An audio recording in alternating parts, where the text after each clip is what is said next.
10th class biology second lesson శ్వాసక్రియ శక్తి ఉత్పాదక వ్యవస్థ. మరి ఈ లెసన్ బేస్ చేసుకొని డిస్కస్ చేసే ముందు ఫ్రెండ్స్ మన ఛానల్ డిఎస్సికి సంబంధించింది.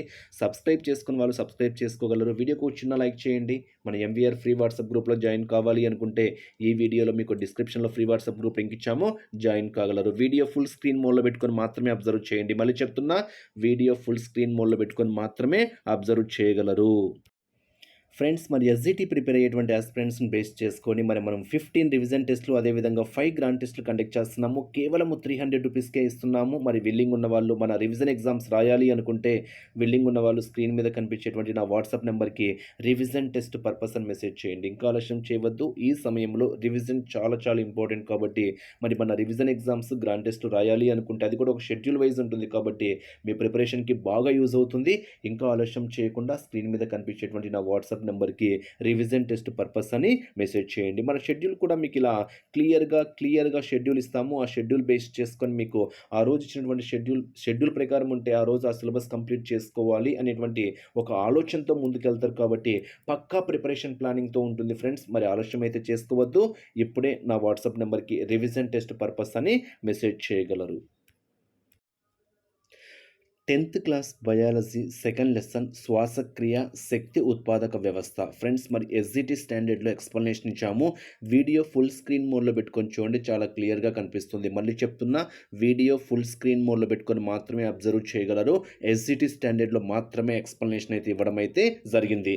మెయిన్ పాయింట్స్ అని చెప్పినప్పుడు మాత్రము హైలైట్ చేసుకోండి. మరి లేట్ చేయకుండా కంటెంట్లోకి వెళ్తే ఫ్రెండ్స్, ఇక్కడ ఒక పాయింట్ ఉంది చూడండి. మరి ఒక్కసారి మెయిన్ పాయింట్ మనం ఒక్కసారి ఇక్కడ ఒక అబ్జర్వ్ చేస్తే శ్వాసక్రియ అనే పదము రెస్పైర్ అనే లాటిన్ పదం నుంచి వచ్చింది. సో రెస్పిరేషన్, శ్వాసక్రియ అంటేనే మనం ఇంగ్లీష్లో ఏమంటాము, రెస్పిరేషన్ అంటాం. సో ఈ రెస్పిరేషన్ అనేటువంటి పదము రెస్పైర్ అనేటువంటి ఏ భాషా పదం నుంచి ఏర్పడింది అంటే లాటిన్ భాషా పదం నుంచి ఏర్పడింది. మరి దాని అర్థం ఏంటి అంటే, రెస్పైర్ అంటే అర్థం ఏంటి అంటే పీల్చడము అనేటువంటి అర్థాన్ని మనం ఇక్కడ చెప్పుకోవచ్చు.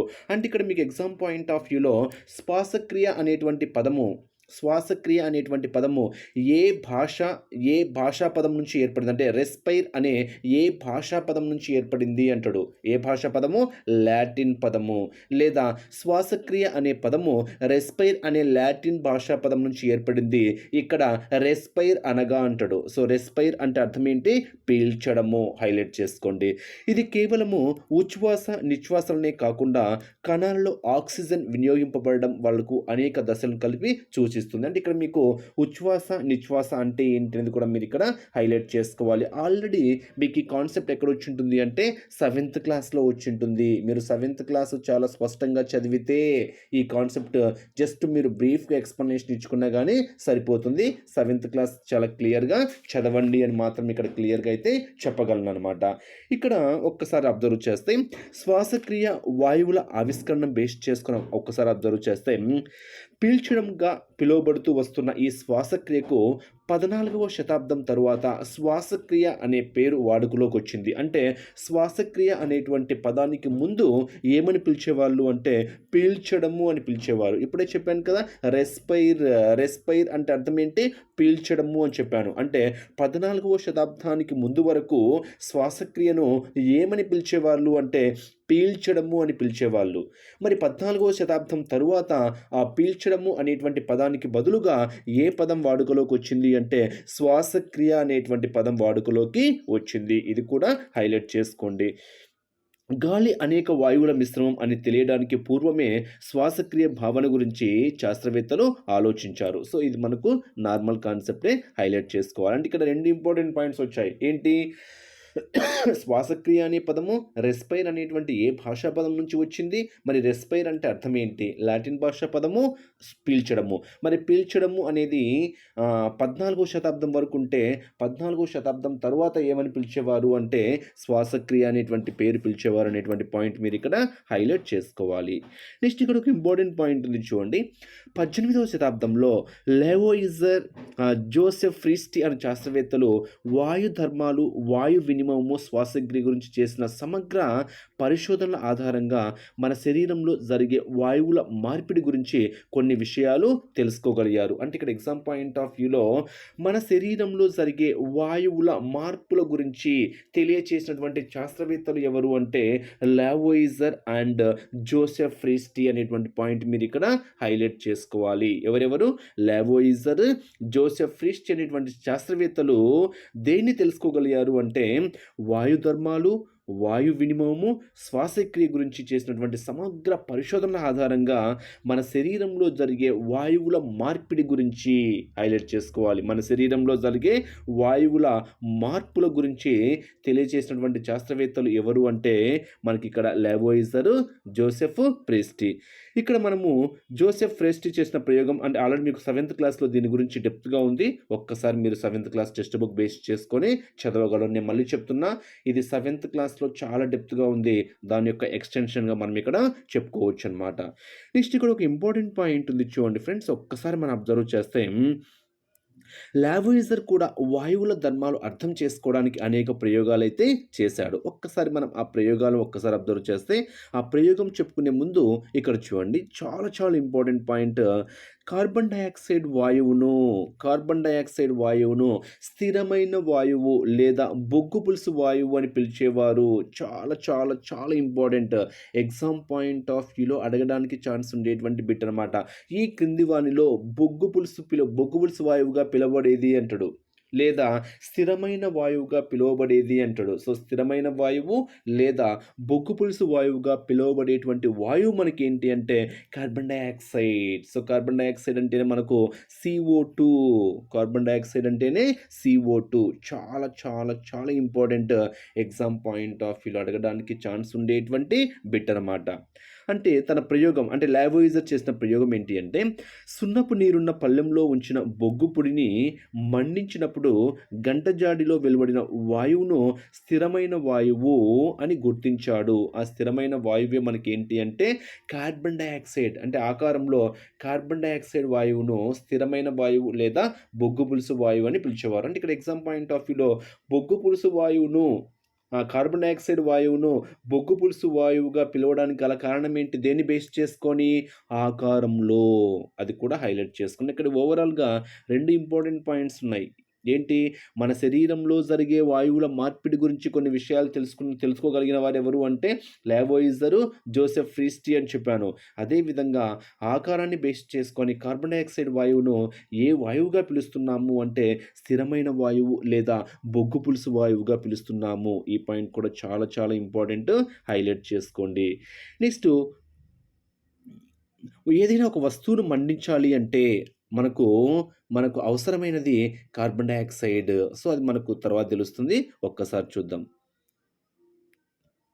ఇక్కడ ఇచ్చాడు చూడండి, మన చుట్టూ ఉన్న గాలిలోనూ ఉంటూ వస్తువులను మండించడానికి దోహదపడుతుందని తెలియచేశాడు. అంటే ఈ పదార్థం అంటే కార్బన్ డయాక్సైడ్ బేస్ చేసుకొని ఓకేనా, మనం పీల్చే గాలిలోనూ మన చుట్టూ ఉన్న గాలిలోనూ ఉండే వస్తువులను మండించడానికి ఇది దోహదపడుతుంది అని కూడా తెలియచేయడం అయితే జరిగింది.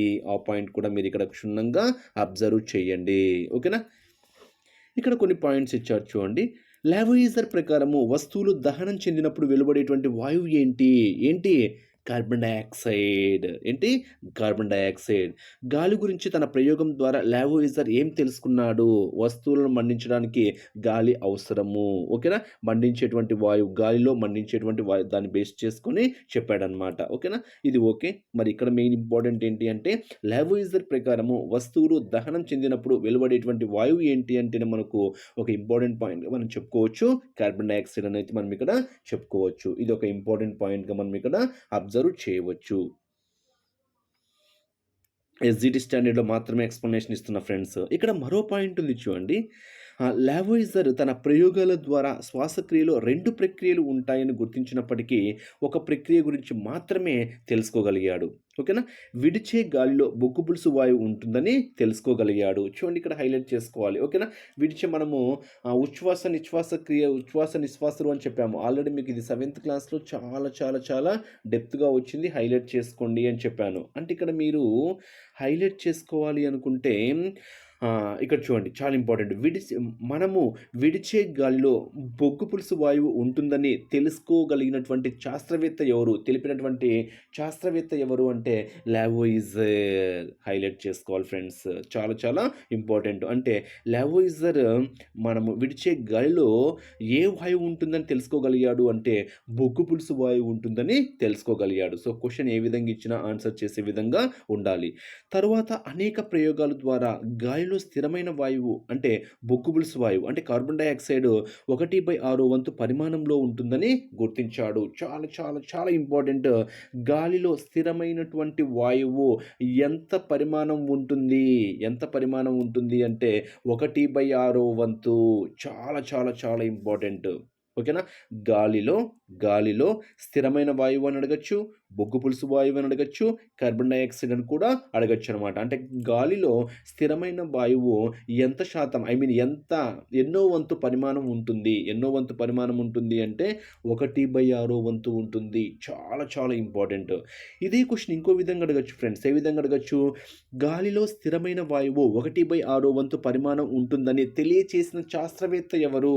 లేదా గుర్తించిన శాస్త్రవేత్త ఎవరు అంటే లావోయిజర్. హైలైట్ చేసుకోవాలి. క్వెషన్ ఏ విధంగా ఇచ్చినా ఆన్సర్ చెప్పే విధంగా ఉంటేనే మీరు కాంపిటీటివ్ ఎగ్జామ్స్‌కి ప్రిపేర్ అవుతున్నట్టనమాట. నెక్స్ట్ ఇక్కడ చూడండి. ఆకారంలో ఆక్సిజన్ వాయువును ఖర్చయ్యే వాయువు అని భావించాడు. మామూలుగా గాలి తిరిగి తయారు కావాలంటే మన్నడానికి, పీల్చడానికి ఉపయోగపడుతుందన్న ఖర్చయ్యే దాన్ని ఓకే. అది ఇంపార్టెంట్ కాదు. ఒక్కసారి మీరు హైలైట్ చేసుకోవాలి. ఇక్కడ చూడండి ఒక ఇంపార్టెంట్ పాయింట్ ఉంది. ఒక్కసారి మనం దీన్ని హైలైట్ చేసుకోవాలి. పీల్చే గాలి లేదా ఖర్చయ్యే గాలి ఏంటి అంటే ఆక్సిజన్. ఓకేనా? ఆక్సిజన్ వాయువును ఏమని భావించారు అంటే ఖర్చయ్యే వాయువు. చాలా చాలా చాలా ఇంపార్టెంట్. ఓకేనా?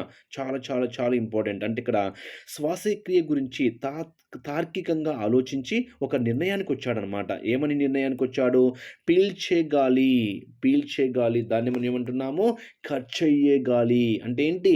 ఆక్సిజన్. హైలైట్ చేసుకోవాలి. ఊపిరితిత్తుల్లోకి వెళ్ళి స్థిరమైన గాలి అంటే ఏంటి ఇక్కడ? Carbon dioxide. అంటే ఖర్చయ్యే గాలి అంటేనేమో ఆక్సిజను, స్థిరమైన వాయువు అంటేనేమో కార్బన్ డయాక్సైడ్‌గా మారుతుంది. అంటే ఇక్కడ ఏం చెప్తున్నాము అంటే పీల్చే గాలి ఊపిరితిత్తుల్లోకి వెళ్ళి కార్బన్ డయాక్సైడ్‌గా మారుతుంది. ఓకేనా? లేదా మార్పిడి జరుగుతుందని భావించడం అయితే జరిగింది. ఎవరు? లావోయిజర్. ఓకేనా? ఆ పాయింట్ కూడా హైలైట్ చేసుకోండి. అంటే ఇక్కడ ఇంపార్టెంట్ ఏంటి? ఖర్చయ్యే గాలి అంటే ఆక్సిజన్ అనేది హైలైట్ చేసుకోవాలి. అది ఊపిరితిత్తుల్లోకి వెళ్ళి ఏ విధంగా మారుతుంది అని చెప్తున్నాము? స్థిరమైన గాలిగా మారుతుంది అని చెప్తున్నాము. అంటే అర్థం ఏంటి? కార్బన్ డయాక్సైడ్ అనేది మీరు ఇక్కడ హైలైట్ చేసుకోవాలి. నెక్స్ట్ ఇక్కడ చూడండి. హిమోగ్లోబిన్ వర్ణదం వల్ల రక్తానికి ఎరుపు రంగు వస్తుందని శాస్త్రవేత్తలు గుర్తించారు. అంటే రక్తం ఎరుపు రంగులో ఉంటుంది అని చెప్తున్నాం కదా! మరి రక్తము ఎరుపు రంగులో ఉండడానికి గల కారణం ఏంటి అంటే హిమోగ్లోబిన్. హైలైట్ చేసుకోవాలి. ఇది కూడా ఒక ఇంపార్టెంట్ పాయింట్‌గా మనం ఇక్కడ చెప్పుకోవచ్చనమాట. నెక్స్ట్ లావోయిజర్ అనుకున్న ఇక్కడ కొన్ని పాయింట్స్ ఇచ్చారు చూడండి. లావోయిజర్ అనుకున్న బొగ్గు పులుసు వాయువు ఏంటి? అందరికీ తెలిసిందే. ఏంటి? Carbon dioxide. ఏ వాయువు? Carbon dioxide. అతని పరిశోధనల ప్రకారము పీల్చడానికి పనికొచ్చే గాలి ఏంటి? ఆక్సిజన్. ఏంటి? ఆక్సిజన్. ఈ పాయింట్ కూడా మీరు ఇక్కడ హైలైట్ చేసుకోవాలి. నెక్స్ట్ చూడండి ఇక్కడ 19వ శతాబ్దం మధ్యకాలానికి చెందిన ప్రఖ్యాత రసాయన శాస్త్రవేత్త జాన్ డాపర్ రాసిన మానవ శరీర ధర్మశాస్త్రం గ్రంథంలో అంటే ఇక్కడ చూడండి ఒక్కసారి మానవ శరీర ధర్మశాస్త్ర గ్రంథం ఎవరు రచించారు అంటే జాన్ డాపర్. ఎవరు ఫ్రెండ్స్ ఇక్కడ? John Draper. ఏం చెప్పాడు అంటే శ్వాసక్రియ గురించి ఏ విధంగా పేర్కొన్నాడు అనేది మనం ఒక్కసారి అబ్జర్వ్ చేస్తే జీవులు గ్రహించే పదార్థంలో దహనం చెందడానికి వీలైనవి నీరు, ఆక్సిజన్ ప్రధానంగా ఉంటాయి. చూడండి ఇక్కడ ఏం చెప్పారు అంటే జాన్ డాపర్ జీవులు గ్రహించే పదార్థాలలో దహనం చెందడానికి ప్రధానంగా ఉండేటివి ఏమని చెప్పాడు అంటే నీరు మరియు ఆక్సిజన్. ఈ రెండు కూడా మీరు ఇక్కడ హైలైట్ చేసుకోవాలి. ఇవన్నీ ఒకదానిపై ఒకటి ఆధారపడి జరిగే చర్యల వల్ల భౌతికంగా జీవక్రియలు జరుగుతాయి. శరీరం నుండి విడుదలయ్యే విసర్జితాలలో నీరు, కార్బన్ డయాక్సైడ్‌లో ఫాస్ఫరస్, సల్ఫర్ ఇలా కొన్ని పదార్థాలు ఉంటాయి. అంటే ఇక్కడ 2 ఇంపార్టెంట్ పాయింట్స్ ఉన్నాయి. ఏంటి? జాన్ డాపర్ బేస్ చేసుకొని జీవులు గ్రహించే పదార్థాలలో దహనం చెందడానికి ప్రధానంగా ఉండేటివి మనకు నీరు, ఆక్సిజన్ అని చెప్తున్నాము. శరీరం నుండి విడుదలయ్యే విసర్జితాలలో ఏ పదార్థాలు ఉంటాయి అంటే నీరు, కార్బన్ డయాక్సైడ్, ఫాస్ఫరస్, సల్ఫర్ ఇలా కొన్ని పదార్థాలు ఉంటాయని తెలియచేయడం అయితే జరిగింది. ఆ పాయింట్‌ని కూడా హైలైట్ చేసుకోండి. ఎంతో ఎంతో ఇంపార్టెంట్ పాయింట్‌గా మనం ఇక్కడ చెప్పుకోవచ్చు.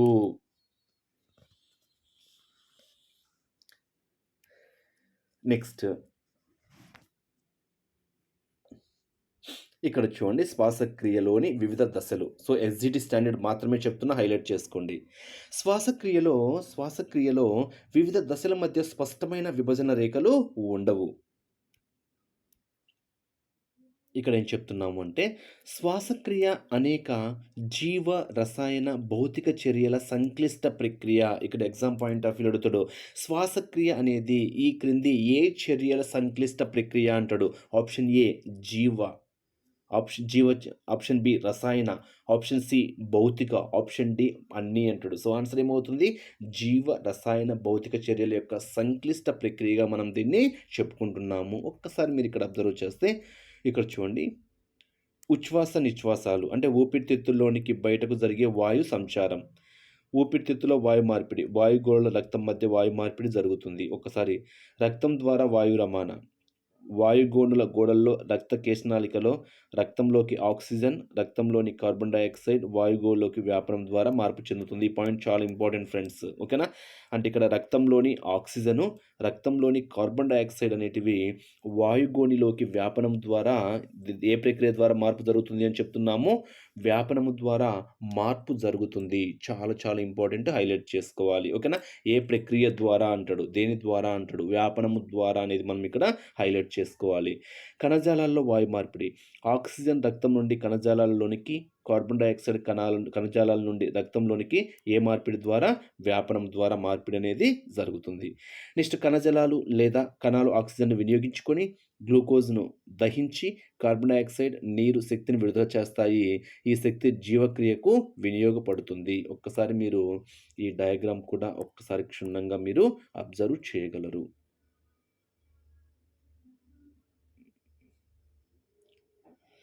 నెక్స్ట్ ఒక్కసారి అబ్జర్వ్ చేస్తే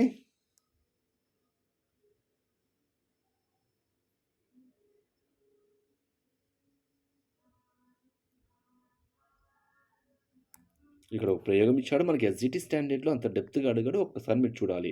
ఏ వాయువు సున్నపు తేటను పాల వలె తెల్లగా మారుస్తుంది? Carbon dioxide. ఓకేనా? Carbon dioxide. మన చుట్టూ ఉన్న గాలితో పోల్చినప్పుడు మనం బయటకు వదిలే గాలిలో ఏ వాయువు ఎక్కువ పరిమాణంలో ఉంటుంది? చాలా చాలా ఇంపార్టెంట్. ఏ వాయువు? నైట్రోజన్. సుమారుగా ఎంత శాతం ఉంటుంది? 78% వరకు ఉంటుంది. చూడండి ఇక్కడ ఏ వాయువు సున్నపు తేటను పాల వలె తెల్లగా మారుస్తుంది అంటే ఆన్సర్ మనకేమవుతుంది? Carbon dioxide friends. మరి మన చుట్టూ ఉన్న గాలితో పోల్చినప్పుడు మనం బయటకు వదిలే గాలిలో ఏ వాయువు ఎక్కువ పరిమాణంలో ఉంటుంది అంటే నైట్రోజన్ వాయువు. ఎంత శాతము అంటే 78% వరకు ఉంటుంది అనేటువంటి పాయింట్ మీరు ఇక్కడ హైలైట్ చేసుకోవాలి. నెక్స్ట్ ఇక్కడ మరో ఇంపార్టెంట్ పాయింట్ ఇచ్చాడు చూడండి. ఒక్కసారి అబ్జర్వ్ చేస్తే ఇక్కడ చూడండి, వాయుగోనులకు మరియు రక్తనాళాల మధ్య వాయు వినిమయం జరుగుతుంది. వాయు వినిమయం అక్కడి నుంచి బయటకు గాలి. ఓకే. అంటే ఇక్కడ ఏంటి అంటే ఇక్కడ చూడండి, శ్వాస వ్యవస్థ అంటే బయట నుండి ఊపిరితిత్తుల్లోని అత్యంత సూక్ష్మ నిర్మాణాలైనటువంటి వాయుగోనులతో మరియు రక్తనాళాల మధ్య ఏ ప్రక్రియ జరుగుతుంది అంటే వాయు వినిమయం జరుగుతుంది అనేటువంటి పాయింట్ కూడా మీరు ఇక్కడ హైలైట్ చేసుకోవాలి. వాయు ప్రసార మార్గాన్ని బేస్ చేసుకొని ఇక్కడ ఇచ్చాడు. ఒక్కసారి మీరు దీని డయాగ్రామ్ను కూడా అబ్జర్వ్ చేయాలి.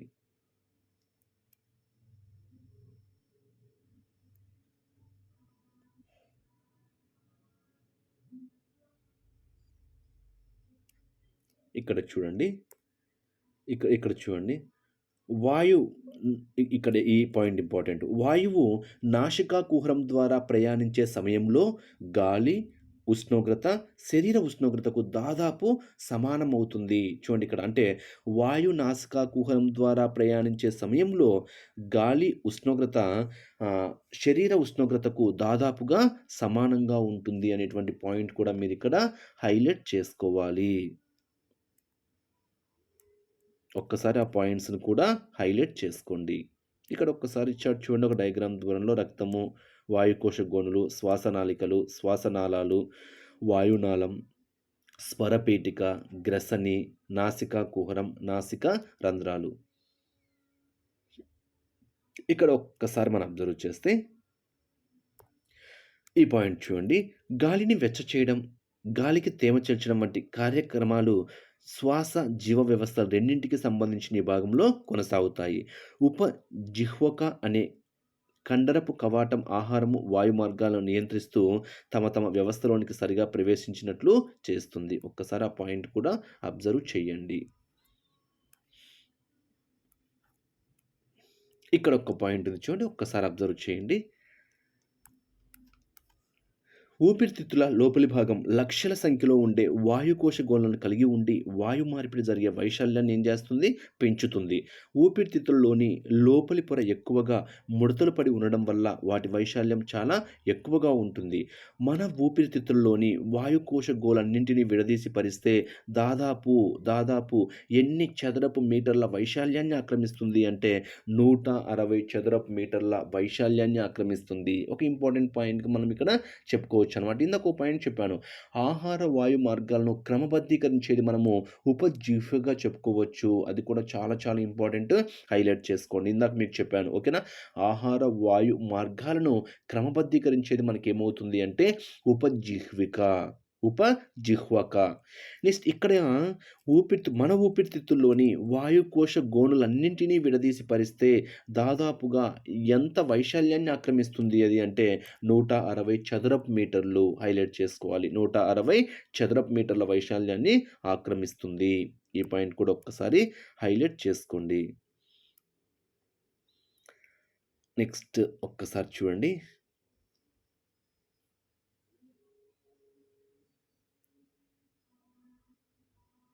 ఎస్‌జిటి స్టాండర్డ్‌లో ఇస్తున్నా కాబట్టి ఎస్‌జిటి స్టాండర్డ్ వరకు హైలైట్ చేసుకుంటే చాలు. ఇక్కడ ఇచ్చాడు చూడండి. ఉపజిహ్వక దీని గురించి మీకు ఇందాకనే చెప్పాను. ఆల్రెడీ ఇందాక చెప్పాను. ఆహార, వాయు ఆహార, వాయు మార్గాల ద్వారా గాలి, ఆహార కదలికను సక్రమంగా అమలు జరిగేలా చూడడానికి నాడీ నియంత్రణ చాలా చాలా అవసరం. అంటే ఉపజిహ్వక సక్రమంగా పనిచేస్తూ అంటే ఇందాక చెప్పాను. ఆహార, వాయు మార్గాలను క్రమబద్ధీకరించేది ఏమని చెప్పాను? ఉపజిహ్వక అనేటువంటి పాయింట్ మీకు చెప్పాను. దాన్ని హైలైట్ చేసుకోండి సరిపోతుంది. మనకి ఎస్‌జిటి స్టాండర్డ్‌లో ఇదంతా అవసరం లేదు. ఒక్కసారి చూడండి.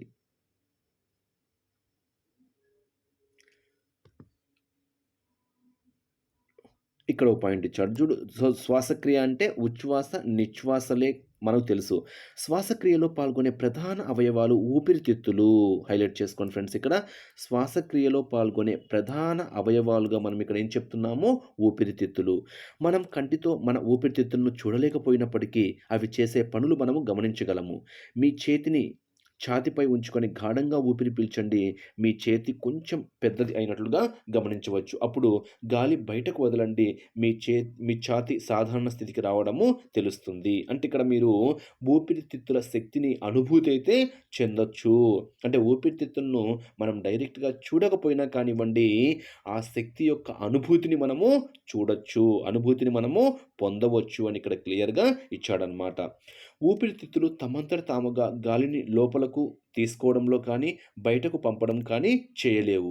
ఛాతీ కండరాలు మరియు ఉదర కుహరాన్ని వేరు చేసే కండరయుతమైన ఉదర వితారం అనే పొర ఊపిరితిత్తుల్లోకి గాలి రావడానికి, బయటికి పొందడానికి సహాయపడుతుంది. చాలా చాలా చాలా ఇంపార్టెంట్.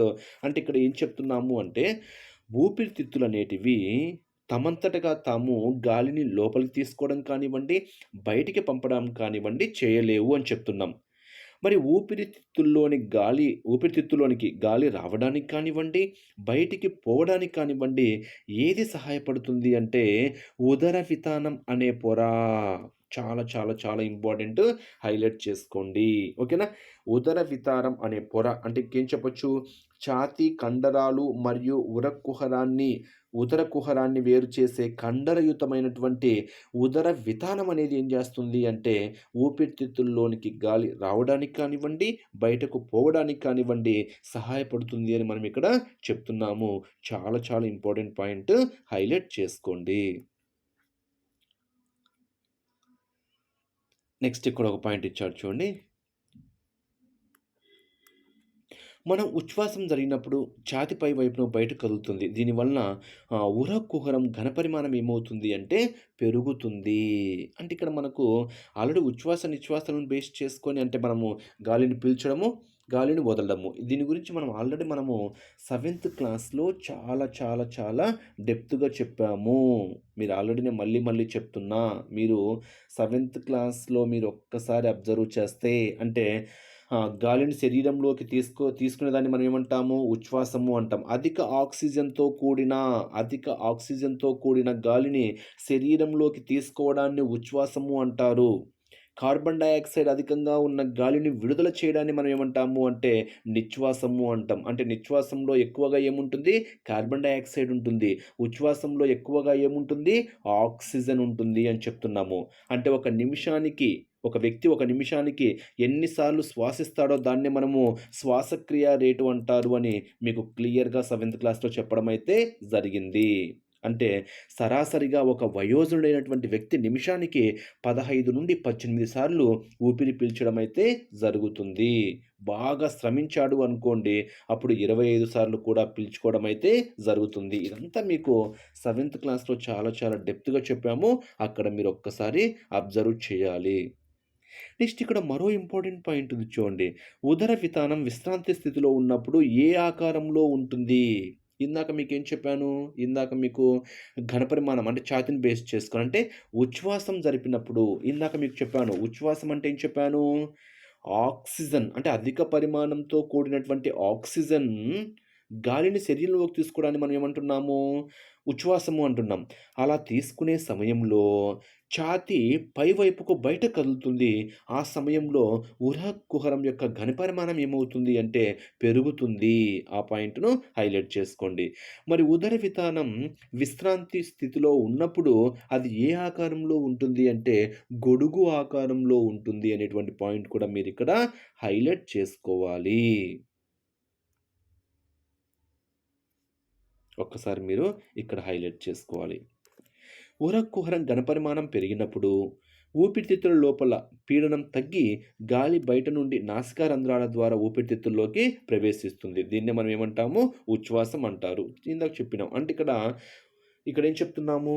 ఉర కుహరం ఘనపరిమాణం పెరిగినప్పుడు ఊపిరితిత్తుల లోపల పీడనం ఏమవుతుంది? తగ్గుతుంది. గాలి బయట నుండి నాసికా రంధ్రాల ద్వారా ఊపిరితిత్తుల్లోకి ప్రవేశిస్తుంది. దీన్నే మనం ఏమంటున్నాము?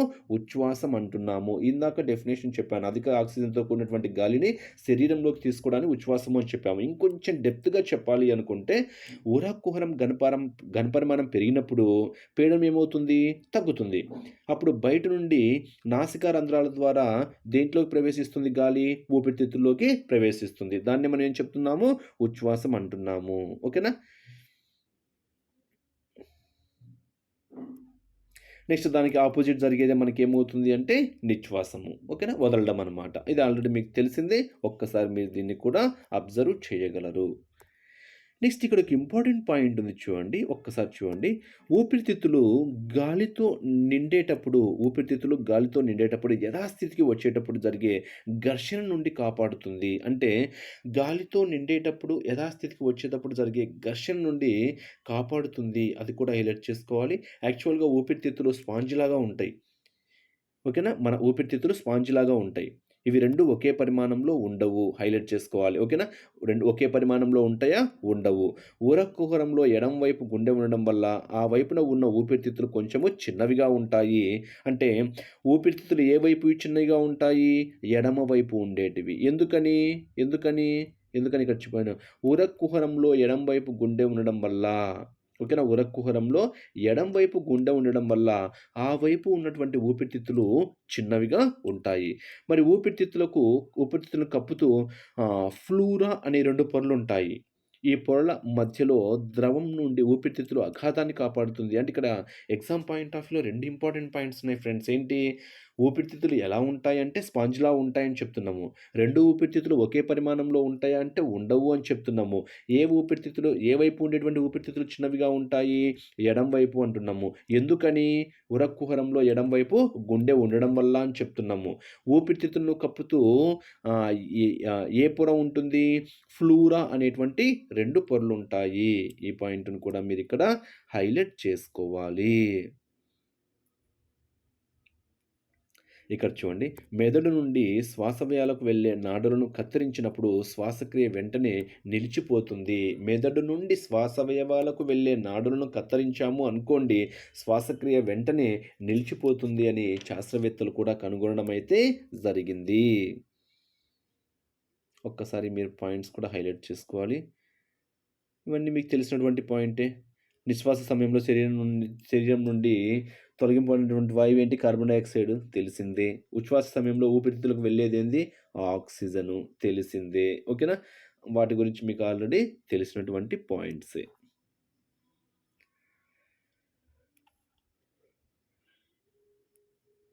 ఇక్కడ ఒక ఇంపార్టెంట్ పాయింట్ ఉంది చూడండి ఫ్రెండ్స్. ఒక్కసారి మనం అబ్జర్వ్ చేస్తే, ఇక్కడ ఎగ్జామ్ పాయింట్ ఆఫ్ వ్యూలో అడగడానికి ఛాన్స్ ఉండేటువంటి బిట్ అనమాట ఇది. ఓకేనా? ఎగ్జామ్ పాయింట్ ఆఫ్ వ్యూలో 100% అడగడానికి ఛాన్స్ ఉండేటువంటి బిట్ అనమాట. అంటే మనము శ్వాసక్రియలో ఏమి విడుదల చేస్తాము? అంటే పీల్చే మరియు వదిలే గాలిలో ఆక్సిజన్ మరియు కార్బన్ డయాక్సైడ్ యొక్క శాతాలు ఏ విధంగా ఉంటాయనేది మనం ఒక్కసారి అబ్జర్వ్ చేయాలి. ఇందాక కూడా ఒక పాయింట్ చెప్పాను మీకు. మీరు హైలైట్ చేసుకున్నారో చేసుకోలేదో కానీ ఒక పాయింట్ చెప్పాను. నైట్రోజన్ బేస్ చేసుకొని మీకు ఒక పాయింట్ కూడా అక్కడ చెప్పడం అయితే జరిగింది. అధికంగా ఉండేది. ఇక్కడ ఒక్కసారి చూస్తే ఉచ్ఛ్వాసించే వాయువులో గల శాతము, నిశ్వాసించే వాయువులో గల శాతాన్ని బేస్ చేసుకొని ఒకసారి చూద్దాం. ఓకేనా? పీల్చే గాలి అంటే దీన్ని మనము పీల్చే గాలి అంటాం. ఉచ్ఛ్వాసం అంటే పీల్చే గాలి అని. నిశ్వాసము అంటే మనం ఏం చెప్పుకోవచ్చు? వదిలే గాలి అంటున్నాం. ఓకేనా? ఊపిరితిత్తులను బేస్ చేసుకొని చెప్తున్నాం అనమాట. ఒక్కసారి మనం అబ్జర్వ్ చేస్తే ఆక్సిజన్ ఎంత శాతము? 21% పర్సెంటేజ్ రూపంలో ఇచ్చాడు. ఓకేనా? విడిచే గాలిలో అయితే అప్రాక్సిమేట్‌గా 16% అంటే 16.4 అని కూడా ఉంటుంది. సో, 16%గా మనం ఇక్కడ చెప్పుకోవచ్చు. కార్బన్ డయాక్సైడ్ 0.03-0.04 అంటే మనకిక్కడ పర్సెంటేజ్ రూపంలో ఇచ్చాడు. నిశ్వాసించే వాయువులో అయితే మనకు 4.4 ఇక్కడ 44 అని ఇచ్చాడా? కాదు. ఎంత? 4.4% హైలైట్ చేసుకోండి. ఓకేనా? 4.4 నెక్స్ట్ నైట్రోజన్ బేస్ చేసుకొని ఓకేనా? ఉచ్ఛ్వాసించే వాయువులో ఎంతుంటుంది? 78%. ఓకేనా? ఇది కూడా మనకి ఎంత ఉంటుంది? 78%. ఒక్కసారి మీరు ఇవన్నీ యాడ్ చేయండి. 78 ఒక 4 82, 92, 98 ఇంకా మిగతావన్నీ చిన్న చిన్నవి తక్కువ పరిమాణంలో ఉంటాయన్నమాట. అవన్నీ ఆల్రెడీ మీకు 7th క్లాస్‌లో చాలా చాలా స్పష్టంగా చెప్పాను. హైలైట్ చేసుకోండి. ఇక్కడ 44 కాదు ఫ్రెండ్స్, నాకు తెలిసి 4.4 హైలైట్ చేసుకోవాలి. ఎంత? 4.4. అంటే ఇక్కడ ఉచ్ఛ్వాస సమయంలో ఓకేనా? ఏ వాయువు అధికంగా ఉంటుందంటే నైట్రోజనే. దేంట్లో అయినా కానీ నైట్రోజనే. మీకిందాక అందుకే ఒక పాయింట్ చెప్పాను. చాలా చాలా ఇంపార్టెంట్ పాయింట్ అని కూడా చెప్పాను. ఏమని? నైట్రోజన్ బేస్ చేసుకొని చెప్పాను. అంటే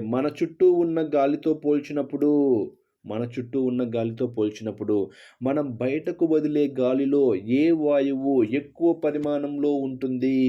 ఏ వాయువు ఎక్కువ పరిమాణంలో ఉంటుంది అంటే నైట్రోజన్. చాలా చాలా ఇంపార్టెంట్. మీకు క్లియర్‌గా చెప్పడం కూడా జరిగింది. నెక్స్ట్ ఇక్కడ ఒక పాయింట్ ఇచ్చాడు చూడండి.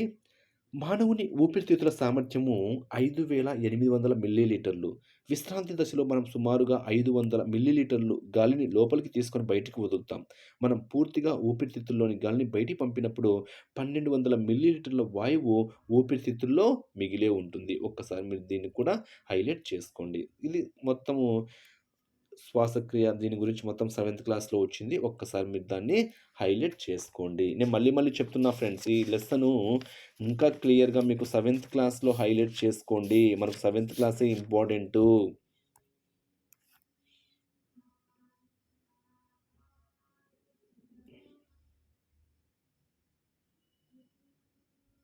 ఇదంతా క్లియర్‌గా 7th క్లాస్‌లో ఉంది. వాతావరణంలో ఆక్సిజన్ సాధారణ స్థాయిలో ఉన్నప్పుడు సుమారుగా ఎంత పర్సెంట్ ఉంటుంది? 21% మొత్తం రక్తంలో ఎర్ర రక్త కణాలు హిమోగ్లోబిన్ మనకు ఓకే. అదంతా మనకు తెలిసిందే. చూడండి ఇక్కడ హిమోగ్లోబిన్ మధ్యలో ఇనుము అణువు ఉంటుంది. ఇనుము అంటే మనకు Fe ఓకేనా? తెలిసినటువంటి పాయింటే. ఇదంతా మనకు ఒక్కసారి ఈ పాయింట్‌ని కూడా హైలైట్ చేయండి. ఎస్‌జిటి స్టాండర్డ్ మీకు ఎంతవరకు అయితే అవసరమో అంతవరకే చెప్తున్నా. నేను ముందే చెప్పాను కదా! ఎస్‌జిటి స్టాండర్డ్ అని. ఒక్కసారి మీరు హైలైట్ చేసుకోండి.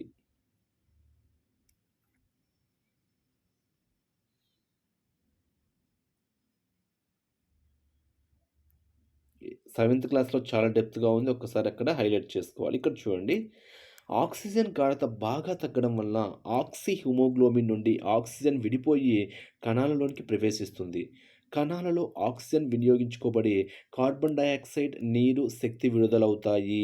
చూడండి ఇక్కడ కణాలలో ఆక్సిజన్ వినియోగించుకోబడి ఏవి విడుదలవుతాయి అంటే కార్బన్ డయాక్సైడ్, నీరు, శక్తి. ఒక్కసారి మీరు వాటిని హైలైట్ చేసుకోవాలి. కణాలు విడుదల చేసిన కార్బన్ డయాక్సైడ్ రక్త కేశనాళికల్లోకి ప్రవేశిస్తుంది. రక్త కేశనాళికలోనికి ప్రవేశిస్తుంది. ఇక్కడ ఒక పాయింట్ ఇచ్చాడు చూడండి. కణ శ్వాసక్రియ అంటే ఏంటి? డెఫినేషన్ పరంగా అబ్జర్వ్ చేద్దాం. శరీరంలో జరిగే వివిధ జీవక్రియలకు అవసరమైనటువంటి శక్తిని ఆహార పదార్థాల్లో గల రసాయన బంధాలను విడగొట్టడం ద్వారా విడుదల చేసే వివిధ రసాయన చర్యల సమూహాన్ని మనం ఏమంటున్నాము అంటే కణ శ్వాసక్రియ. ఓకేనా? అంటే జీవించి ఉన్న కణాలన్నీ శ్వాసక్రియను నిర్వహించాలి.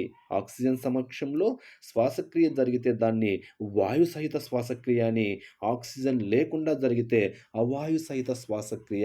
ఇక్కడ మీకు 2 ఇంపార్టెంట్ పాయింట్స్ ఉన్నాయి. ఒక్కసారి మీరిక్కడ హైలైట్ చేసుకోవాలి. అంటే శ్వాసక్రియ అంటేనే మనకు ఎన్ని రకాలని చెప్తున్నాము?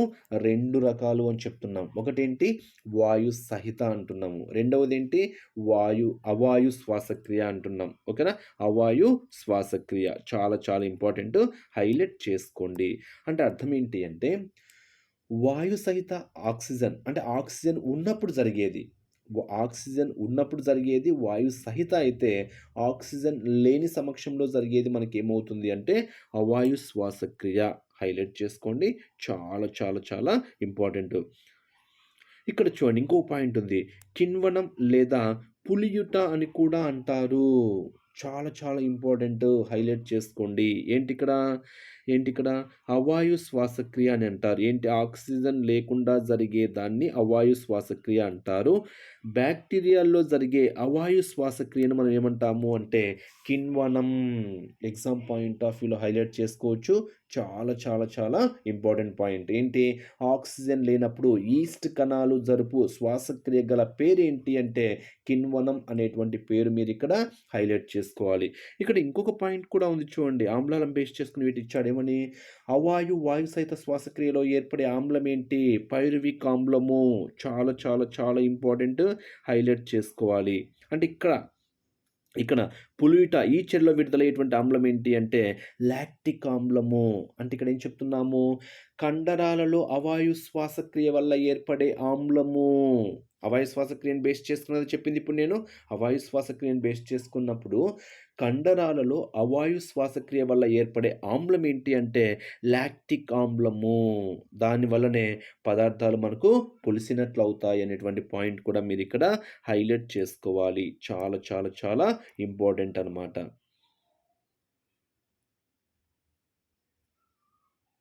నెక్స్ట్ కిణ్వనం అంటే చెప్పాను కదా ఇందాక. ఏమని చెప్పాను? కిణ్వనము అంటే ఏం చెప్పాను? ఆక్సిజన్ లేనప్పుడు ఈస్ట్ కణాలు జరుపు శ్వాసక్రియకు కిణ్వనము అంటారు. అంటే ఇడ్లీ, దోసపిండి పులియడాలు, జున్ను, వెనిగర్ల తయారీలు, ద్రాక్ష నుండి వైను, బీరు, ఆల్కహాల్ తయారీ ఇవన్నీ కూడా కిణ్వన ప్రక్రియ ద్వారా కలిగేటువంటి కొన్ని ప్రయోజనాలుగా మనం ఇక్కడ చెప్పుకోవచ్చు. ఇది కూడా ఒక్కసారి చూడండి. శక్యాగారాలు అనేది కూడా ఒక్కసారి మీరు దీన్ని హైలైట్ చేసుకోవాలి.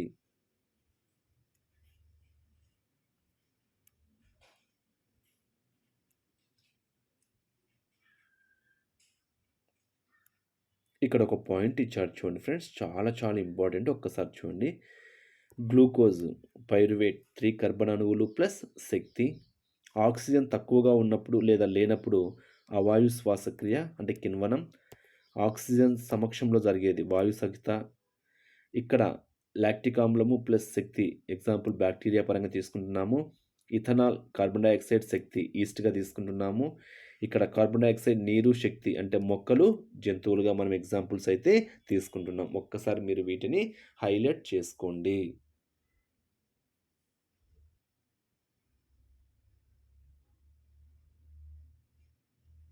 కొంచెం డెప్త్‌గా ఉంటుంది. ఎస్‌జిటి స్టాండర్డ్‌లో హైలైట్ చేసుకోండి.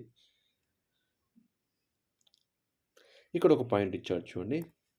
ఆక్సిజన్ లభ్యం కాని సమక్షంలో పైరువిక్ ఆమ్లము ఇథనాల్‌గా కానీ, లాక్టిక్ ఆమ్లంగా కానీ మార్చబడి ఆక్సిజన్ సమక్షంలో జరిగే చర్యల్లో కంటే 10వ వంతు శక్తి మాత్రమే విడుదలవుతుంది. ఒక్కసారి ఈ పాయింట్‌ని కూడా మీరు క్షుణ్ణంగా అబ్జర్వ్ చేయగలరు. మ్యూట్‌లో పెట్టుకొని అబ్జర్వ్ చేయండి. అంత డెప్త్‌గా అవసరం లేదు. బట్ ఒక్కసారి మీరు చూస్తే మంచిది.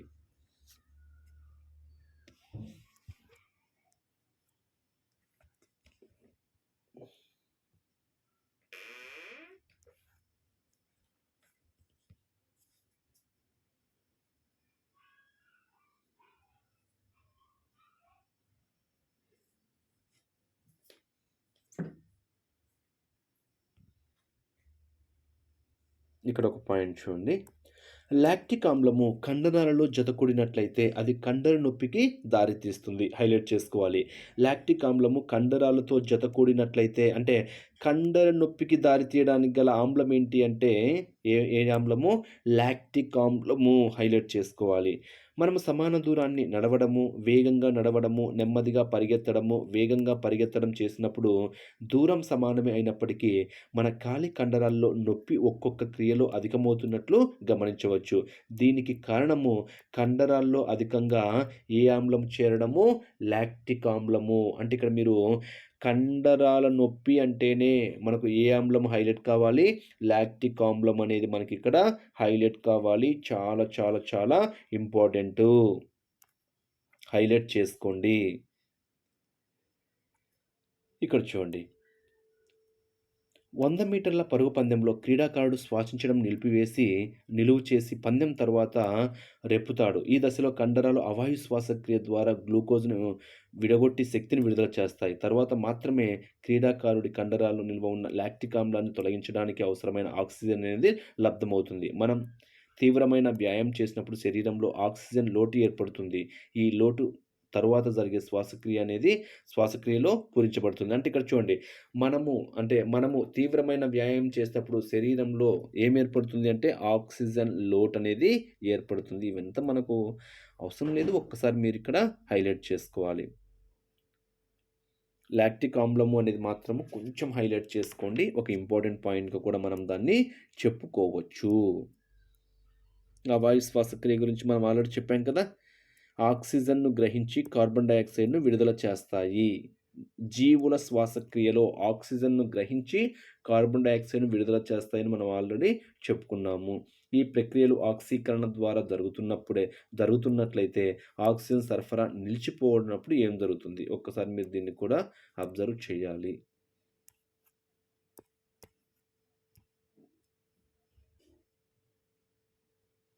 ఆల్రెడీ మీకు ఇందాక కూడా హైలైట్ చేసుకోమని కూడా క్లియర్‌గా మీకు ఇందాక చెప్పడం అయితే జరిగింది.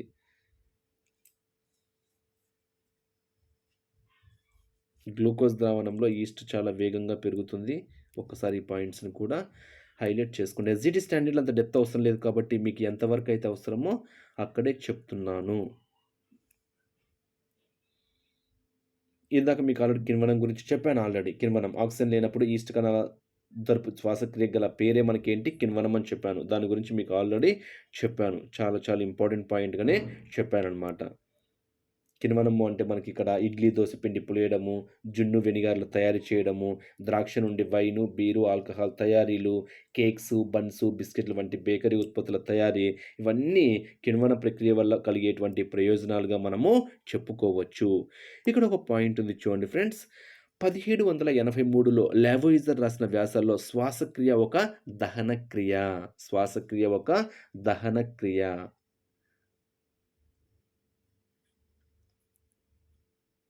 ఒక్కసారి మీరు ఆ పాయింట్స్‌ని కూడా హైలైట్ చేసుకోండి. రాబిన్సన్ అనే శాస్త్రవేత్త కూడా శ్వాసక్రియ అనేది ఒక రకమైన దహన క్రియ అని చెప్పడం అయితే జరిగింది.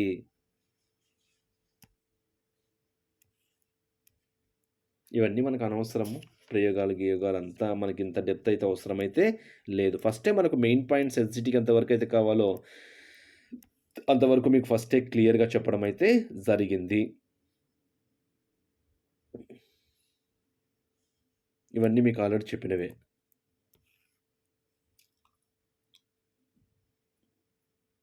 ఒక్కసారి పాయింట్స్‌ని మీరు మ్యూట్‌లో పెట్టుకొని, మీకు ఏవైతే అవసరమో అవి హైలైట్ చేసుకోండి. ఇక్కడ చాలా చాలా ఇంపార్టెంట్ పాయింట్ ఉంది చూడండి. ఎగ్జామ్ పాయింట్ ఆఫ్ వ్యూలో అడగొచ్చు. బొద్దింక, మిడతల వంటి కీటకాలలో వాయునాళ వ్యవస్థ ద్వారా శ్వాసక్రియ జరుగుతుంది. ఈ క్రింది ఏ కీటకాలలో వాయునాళ వ్యవస్థ ద్వారా శ్వాసక్రియ జరుగుతుంది అంటే బొద్దింక, మిడతల వంటి కీటకాలలో వాయునాళ వ్యవస్థలో వాయునాళాలు అనే గొట్టాలు శరీరమంతటా అమర్చబడి ఉంటాయి.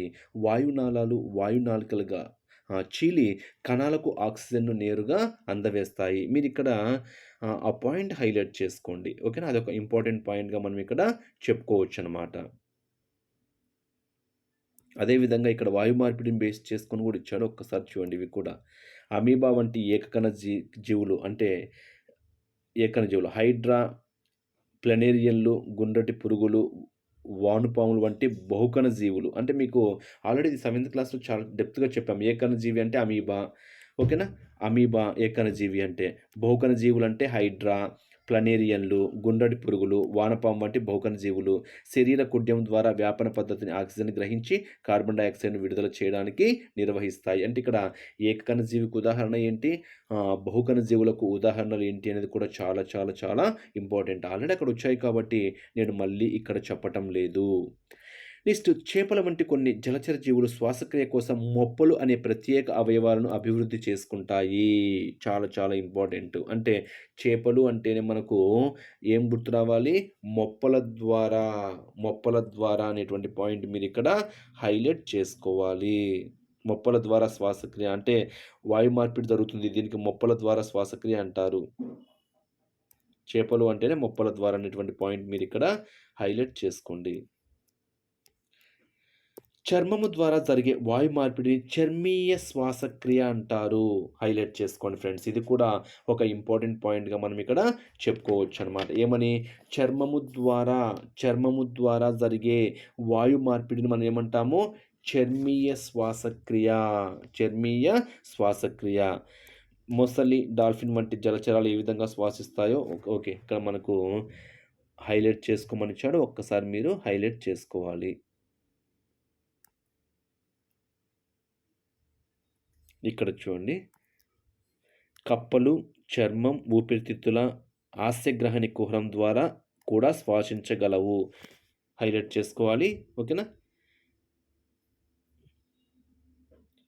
చర్మం, ఊపిరితిత్తుల ఆస్యగ్రసని కుహరం ద్వారా శ్వాసించగలవు కప్పలు. హైలైట్ చేసుకోవాలి. భౌమజీవులైనటువంటి సరీసృపాలు, పక్షులు, క్షీరదాలు దేని ద్వారా శ్వాసిస్తాయి? ఊపిరితిత్తుల ద్వారా శ్వాసిస్తాయి. ఈ 2 పాయింట్స్ మాత్రం ఇక్కడ క్షుణ్ణంగా అబ్జర్వ్ చేయండి.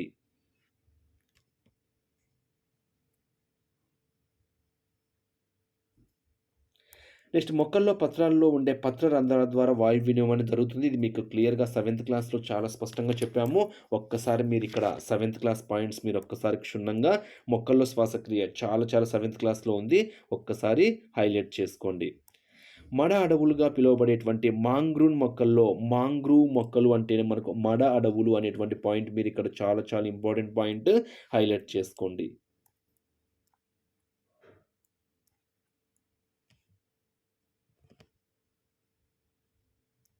ఆల్రెడీ పాయింట్స్ అన్నీ మీకు సెవెంత్ క్లాస్‌లో వచ్చాయి కాబట్టి నో ప్రాబ్లమ్.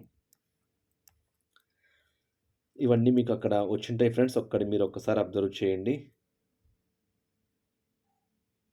చిత్తడి ప్రదేశాలు వెళ్ళినప్పుడు అక్కడ పెరిగే మొక్కల కాండం సేకరిస్తుంది. ఓకే. ఇవన్నీ మీకు నో ప్రాబ్లమ్. ఇక్కడ మనకు ఒక ఇంపార్టెంట్ పాయింట్‌గా మనం చెప్పుకుంటే మడ చెట్లు నేలపైన చొచ్చుకొని వచ్చినప్పుడు వాయువేళ్ళ ద్వారా ఉపరితలం నుండి ఆక్సిజన్‌ను పీల్చుకుంటాయి. ఒక్కసారి మీరు ఈ పాయింట్‌ని హైలైట్ చేయండి సరిపోతుంది. ఓకేనా?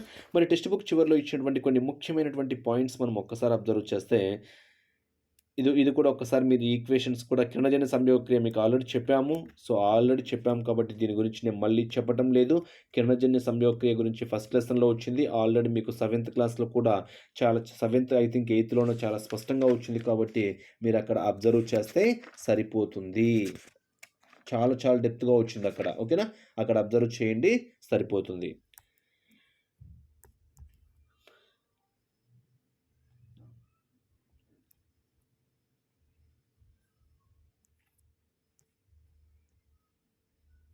ఇక్కడ ఇచ్చాడు చూడండి. కొన్ని పాయింట్స్ మీరు హైలైట్ చేసుకోండి. మ్యూట్‌లో పెట్టుకొని ప్రతి పాయింట్ మీరు క్షుణ్ణంగా అబ్జర్వ్ చేయండి. ప్రతి పాయింట్ ఇంపార్టెంటే. బట్ మ్యూట్‌లో పెట్టుకొని చూడండి. ప్రతిసారి మనం చదవలేం కాబట్టి చెప్పిన పాయింట్సే కాబట్టి మీరు మ్యూట్‌లో పెట్టుకొని ఇక్కడ ఇచ్చినటువంటి పాయింట్స్‌ని మీరు ఒక్కసారి అబ్జర్వ్ చేయాలి.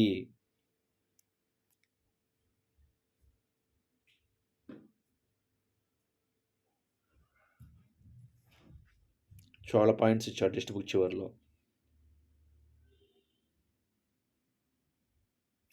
తగినంత ఆక్సిజన్ అందుబాటులో లేనప్పుడు శక్తి విడుదల చేయడానికి అవాయు శ్వాసక్రియ లేదా కిణ్వనం అనేది జరుగుతుంది. మీకు ఆల్రెడీ చెప్పినటువంటి పాయింట్స్ ఇవన్నీ.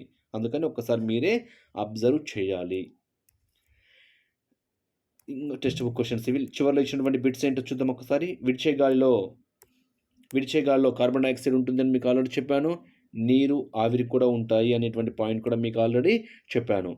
గాలి, ఆహారం శరీరం లోపల వెళ్ళడానికి వీలుగా పనిచేసే ఖండరహితమైనటువంటి మూతి వంటి నిర్మాణం ఏమని చెప్పాను? ఉపజిహ్వక అని చెప్పాను. మీకు ఆల్రెడీ తెలిసిందే. కణాల్లో నిల్వ ఉన్న శక్తి ప్రమాణాన్ని ఏమంటారు? ఏటీపీ. ఏటీపీ అబ్రివేషన్ కూడా చాలా ఇంపార్టెంట్. మీకు క్లియర్‌గా టెక్స్ట్ బుక్‌లో ఇచ్చాము. ఒక్కసారి హైలైట్ చేసుకోండి. అడినోసిన్ ట్రైఫాస్ఫేట్ హైలైట్ చేసుకోవాలి. చాలా చాలా ఇంపార్టెంట్. ఏటీపీ ఫుల్ ఫామ్ ఏంటి? Adenosine triphosphate. కణ శ్వాసక్రియలో ఏర్పడే శక్తి రూపము. కణ శ్వాసక్రియలో ఏర్పడే శక్తి రూపమే మనకేంటి? ఏటీపీ. ఒక ఏటీపీ ఎన్ని క్యాలరీస్‌కి సమానము? 7200. 7200 అది కూడా హైలైట్ చేసుకోండి. Cell currency. ఏటీపీని మనం ఏమంటాము? సెల్ కరెన్సీ అని కూడా అంటాము. ఆ పాయింట్‌ని కూడా హైలైట్ చేసుకోండి. మొక్కల్లో స్టెమ్ భాగాలు వంటి లెసన్స్ ఉంటాయి. ఓకే. ఆల్రెడీ మనందరికీ తెలిసిందే. మాంగ్రూవ్స్‌లో ఇందాక కూడా మీకు ఈ పాయింట్‌ని కూడా చెప్పాము. స్వరతంత్రులను ఇక్కడ గమనించవచ్చు. ఎక్కడ గమనించవచ్చు? స్వరపేటికలో గమనించవచ్చు. ఊపిరితిత్తుల్లో ఉండే గాలి తిత్తుల వంటి నిర్మాణాలు ఏమని చెప్పొచ్చు? వాయుగోనులు. క్లియర్‌గా చెప్పాను. శ్వాసక్రియ ఒక విచ్ఛిన్న క్రియ. ఎందుకంటే రసాయన శక్తి సంశ్లేషించబడుతుంది కాబట్టి క్లియర్‌గా చెప్పాము. కణాలలో శక్తి నిల్వ ఉండే ప్రదేశం ఏంటి? మైటోకాండ్రియా. ఏంటి? మైటోకాండ్రియా. ఇది మరి ఈ లెసన్ బేస్ చేసుకొని కొన్ని ఇంపార్టెంట్ పాయింట్స్.